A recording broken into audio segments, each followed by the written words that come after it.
Acho que tudo é uma maneira de contar história, sabe? Catete pra mim é muito filme, assim, aqueles casarão, pai, tudo mais, assim, pra mim é muito cenário de filme. Sempre rolou aquele lance muito do bairro, do lugar, tá ligado? Sempre que você falar do lugar que você é, tá ligado? A gente gosta de falar KGL, que é Catete Glória lá, a gente já tudo bota KGL.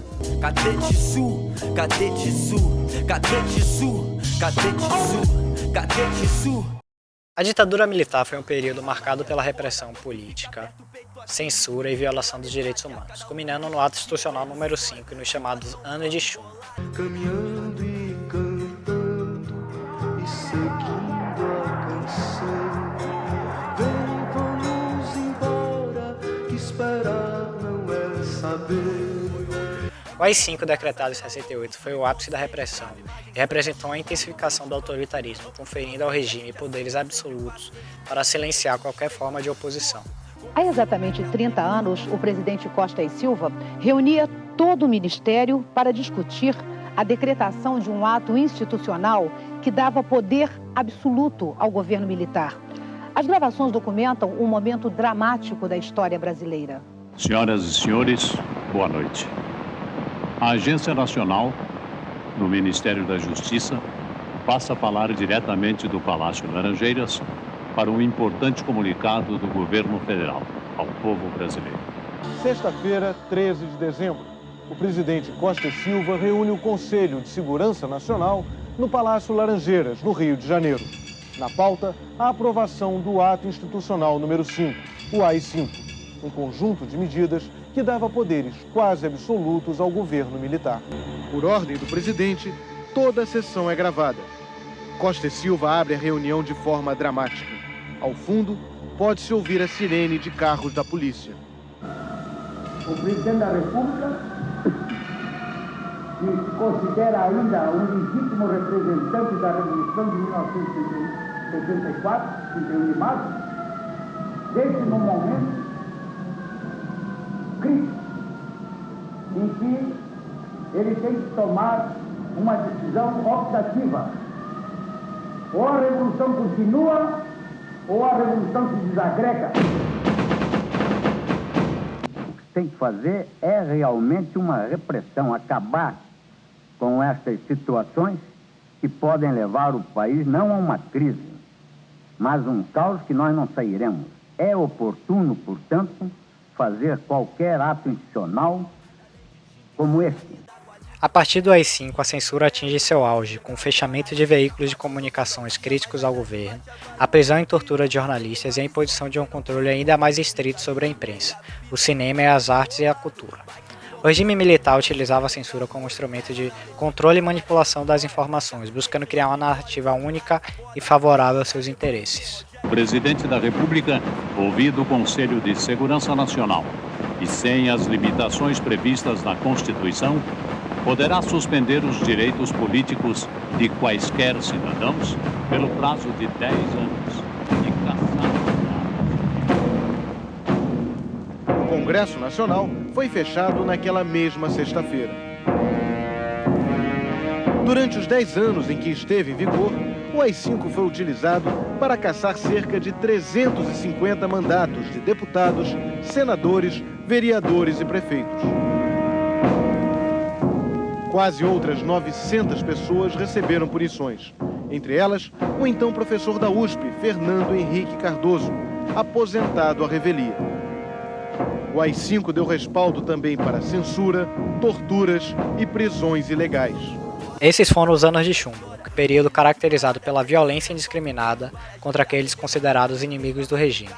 No entanto, mesmo diante desse cenário de opressão, surgiram corajosos movimentos de resistência à censura. Jornalistas e artistas buscaram de forma criativa driblar as restrições, utilizando metáforas, alegorias e mensagens codificadas em suas obras para expressar críticas e questionamentos. A música, o teatro, o cinema, a literatura se tornaram espaços de resistência, onde a voz do povo encontrava eco. A imprensa alternativa e clandestina ganhou importância nesse contexto. Panfletos e boletins circulavam secretamente revelando a verdade por trás da propaganda oficial. Essas publicações independentes eram produzidas e distribuídas por indivíduos e grupos comprometidos a lutar pela liberdade de expressão e pela democracia. A resistência à censura enfrentou uma repressão implacável, Muitos ativistas foram presos, torturados e exilados. No entanto, sua coragem e determinação inspiraram uma geração e ajudaram a construir um movimento de resistência que foi fundamental para o processo de redemocratização do país. Quem sabe faz a hora, não espera acontecer. Durante a ditadura, mesmo diante da censura e da opressão, diversas formas de expressão resistiram e floresceram, incluindo o dialeto gualim. Esse dialeto, originado nas prisões políticas, tornou-se uma língua codificada utilizada pelos presos políticos como uma estratégia para se comunicarem sem serem compreendidos pelos carcereiros e agentes de segurança. Gualim era composto por termos e expressões criadas pelos próprios presos políticos, utilizando palavras em sentido figurado e metáforas para transmitir mensagens ocultas. Era uma forma de resistência linguística, que permitia a troca de informações e a manutenção da solidariedade entre os detidos, mesmo em condições adversas. A utilização do dialeto gualim demonstrava a capacidade inventiva e a resiliência dos presos políticos que buscavam driblar a censura e a vigilância constante. Essa forma de comunicação clandestina era uma manifestação simbólica da resistência e solidariedade, reafirmando a importância da liberdade de expressão e da manutenção da identidade e da dignidade em meio à opressão. Como que surgiu essa língua aí, essa linguagem? Como é que é isso aí, cara? Me Cara, explica isso. isso é uma parada meio... É da... Como é que eu posso te dizer, irmão? Na verdade, ela é histórica, sacou? Ela é da... Perdi a palavra aqui agora, cara. Da ditadura, né? É de um pós-ditadura, entendeu? Então, a galera começou a falar de trás pra frente pra quem tava do lado não perceber, sacou? Pra polícia não se ligar. E isso, a pichação abraçou isso, né? A rua abraçou muito isso. E a língua do catete, que é ali que foi criado, sacou? Pela galera dali, né? E virou o Gualim do TTK, né? É a parada que todo moleque queria falar, né, mano? Porque, pô, aqui no Rio tem muita cultura de pichação, entendeu? Então, a gente queria estar envolvido, né, na malandragem ali de alguma forma. O acesso fácil é falar de trás pra frente. E tu ensaia mesmo, mano. Tu começa a falar com teus amigos todo dia assim, cara. Entendeu? Aí tu aprende, não tem como. Fazendo uma parada desde criança, né? Aí pegou. Ao recordarmos a ditadura militar e os movimentos de resistência à censura, é importante reconhecer o papel do dialeto gualim, como uma forma de expressão singular que permitiu a continuidade, a comunicação e da solidariedade entre os presos políticos. Ela representa uma parte importante da história de resistência brasileira e nos convida a refletir sobre a importância da liberdade linguística e da preservação da diversidade de expressões em todas as esferas.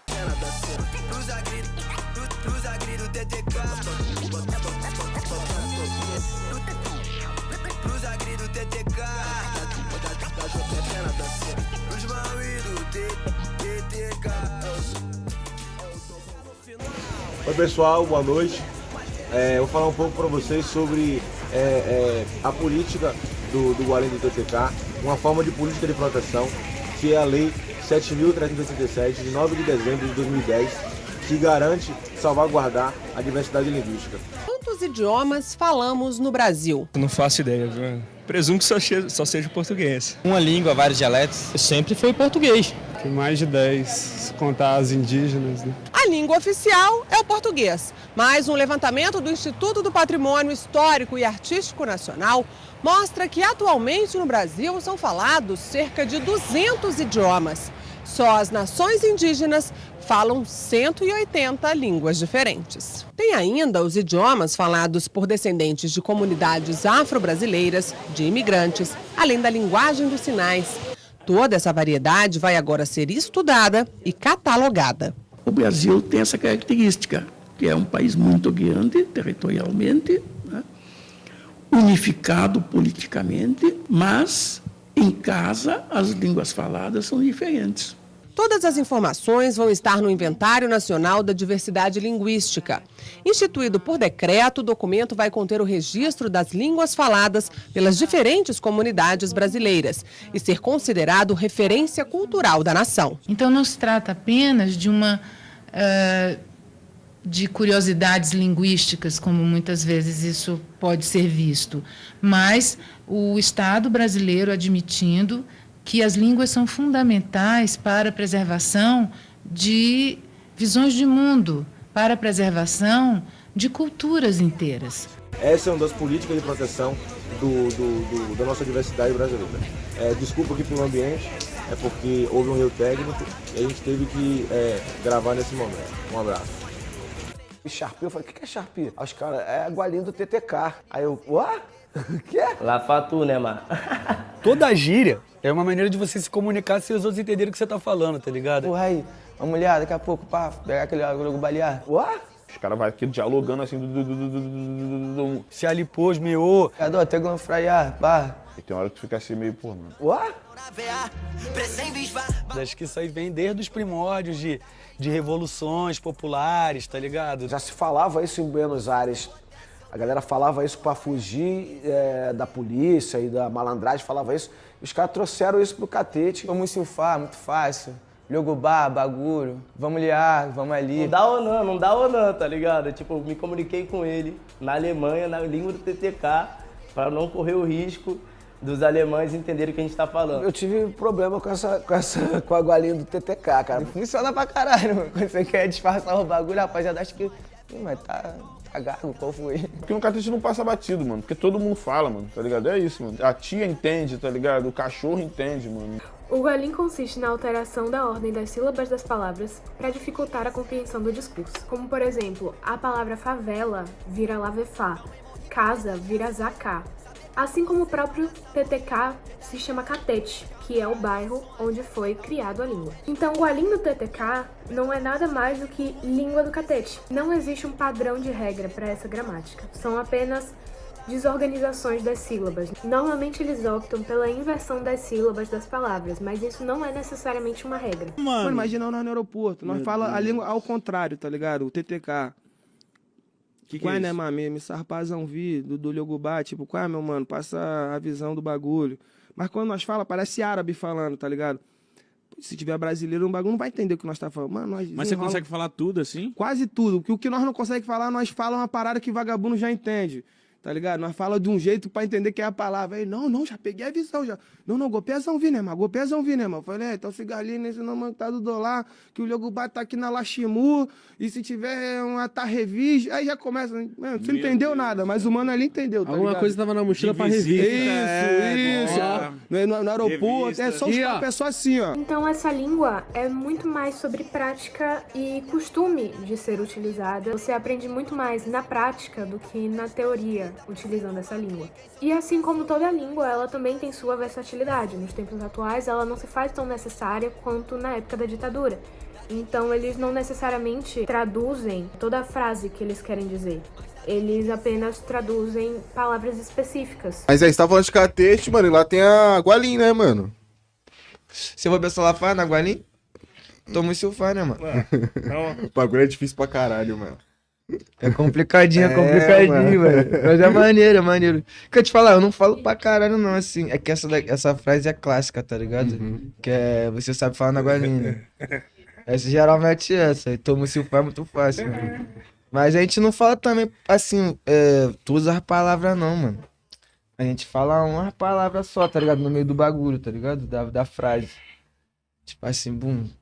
Tá descendo ali, bum, tá subindo a polícia. Tu fala, pô, alguém tentou ganhar aí? Né? Tem um flagrante aí, bum, entendeu? Tipo assim, se a polícia tá no ouvido. Entendeu? Esse bagulho. Os Nacan tá encostando. Não, eu acho que a intenção meio que é essa mesmo do bagulho, né? Não é a frase inteira, não. Essa língua foi criada das ruas para as ruas. Ela se tornou símbolo de cultura carioca com o tempo devido à ascensão do rap e do hip hop e à representatividade e símbolo de pertencimento nas letras. A linguagem se transformou após esse período agressivo de ditadura e obteve um novo significado, muito importante para pautas sociais. A Gualim vem sendo introduzida no mundo da música ao longo dos anos através dos rappers, com o intuito de abordar pautas sociais importantes que precisam ser dialogadas. Para eles, a Gualim do TTK é uma das melhores representações de como é a realidade que eles viveram durante toda a vida. Então, de forma geral, a Gualim do TTK não pode ser definida e resumida como isso ou aquilo que serve para X ou para Y, porque ela é uma mistura da história do catete, ela é uma mistura de fatores sociais e históricos que aconteceram naquele lugar e que molda a cultura que os rappers tentam trazer hoje em dia. Tem uma galera que fez isso muito bem, tá ligado? Que usou pra fazer rap, inclusive. Não, o Red escreveu uma letra inteira, né? Ele é psicopata. Vou na fé de a minha coção Z, vou gonear. Só derné do galjo ao rei no gojo que há. Só te rege outra galera. Tem nada a ver com isso aí, né, mano? O Logubá é traúda samempe no Logubá. Quando eu escrevi a letra, é só você pensar no final da rima também. É uma questão de como você organiza pra finalizar. Realmente eu escrevi rápido mesmo. É só uma questão de método. Foi uma gíria, uma língua da área que virou uma linguagem do Rio. Através da cultura, da arte, isso disseminou. E isso é falado no Brasil todo. E todo mundo sabe que essa é a língua do TTK. Mas Davi que cego, né? Negou. Vida que segue. Davi que cego, né? A cultura do Golinho do TTK sofre bastante influência nas pensações, no rap, no Rio de Janeiro. Existe até alguns artistas de renome, como Felipe Rett, Pelo Rio de 90, Marcelo D2,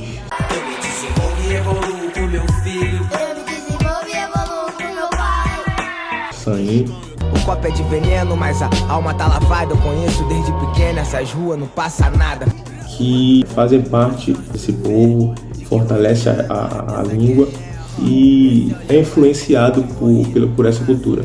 Pelifetiré, Cabe, Insa, estou no Pinai, queria nos coisas assim alemã, yeah. Mos Vanteval, Botan, G-U-R-F, é poti tossan, versão par lá é vi, versão par lá é fadas, piros, do gajo de tocan, yeah. Hey, era ordilha pra trás, tá meio de savan, cá não ouvir rapá, e tra, TTK pra lá, mês da lá, pá, não vai te saber tra, só esmabou. Torede do TTK, é ou não dá pra ganhar que o torcer é torcer. Acredito, can com quebra na abração, deão. Deda mãe, deda bom, tão torpé. Eu com um pedacinho, né, do vídeo que representa a língua do Golinho do TTK.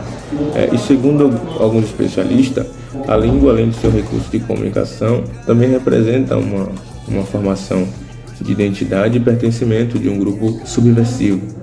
A língua do TTK, ela passou de ser um mecanismo de saída da repressão, da ditadura militar, para se tornar um símbolo cultural.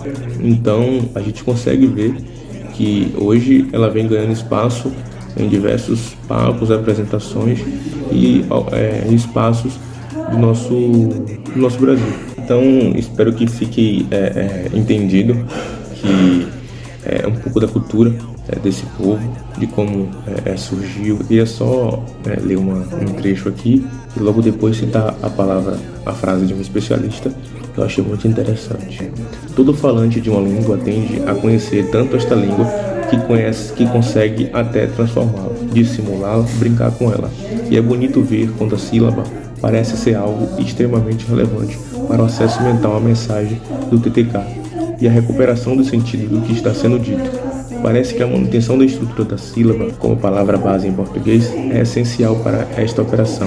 Conclui Felipe Silva Vital, que é um especialista que falou uma frase muito interessante. A Guale, pela capacidade de criptografar a mensagem, foi um instrumento de resistência e coesão, diz Felipe Vital, pesquisador e especialista em linguística. E hoje essa língua é sinônimo de cultura, de símbolo cultural, é uma riqueza brasileira, é mais uma das nossas façanhas.